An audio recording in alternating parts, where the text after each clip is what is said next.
আমাদের ১২ মাসের ১৩ পার্বণের মধ্যে অঘ্রাণ মাসে ইতু পুজো হলো একটি পার্বণ। এটি শুরু হয়েছিল কার্তিক মাসের শেষ দিন অর্থাৎ সংক্রান্তির দিন।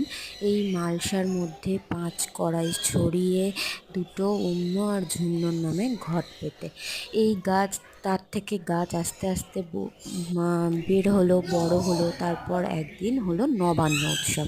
এই ইতু ঠাকুরকে সব নতুন সমস্ত ফল দিয়ে, সমস্ত জিনিসপত্র দিয়ে, দুধ দিয়ে নবান্ন উৎসব পালন করা হলো। তারপরে এই অঘ্রাণ মাসের ৪টে রবিবার করে পালন করা হলো ইতু পুজো উৎসব। ইতু ঠাকুরকে পুজো করা হলো এই অঘ্রাণ মাসের রবিবার করে। তারপর অঘ্রাণ মাসের শেষ দিন অর্থাৎ সংক্রান্তির দিন এই ইতু ঠাকুরকে বিসর্জন দিয়ে তার সমাপ্তি ঘটল। এটা যারা যারা জানে না তাদের জন্য ছোট্ট আমার এই ভিডিওটা ফার্স্ট টাইম নিয়ে এলাম। জানি না তোমাদের কেমন লাগবে।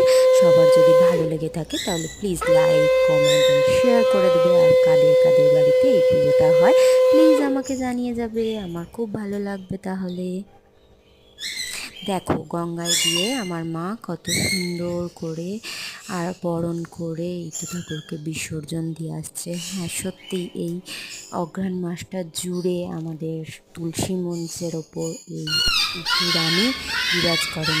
যেদিন মা বিসর্জন দিয়ে এলো তারপরে তুলসী মঞ্চের ওপরটা দেখে সত্যি খুবই কষ্ট হচ্ছিল যে ফাঁকা হয়ে গেল, যেন কিছু একটা নেই নেই মনে হচ্ছিল। যাই হোক, ১ মাস ধরে আমাদের ঘরেই তো উনি থাকেন।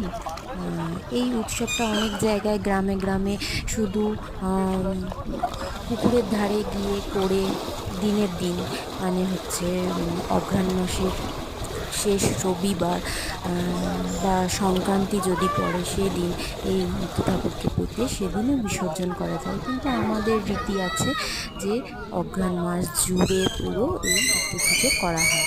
এবং কার্তিক পুজো ওই কার্তিক মাসের শেষ দিন থেকে পেতে একদম অঘ্রাণ মাসের শেষ দিন অবধি মা এই পুজো পালন করে এবং নিষ্ঠার সঙ্গে এই পুজো করেন।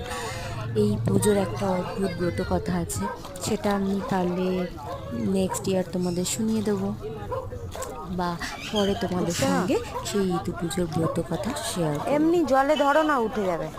দেখো আমার মা ইতু ঠাকুরকে বিসর্জন করছে,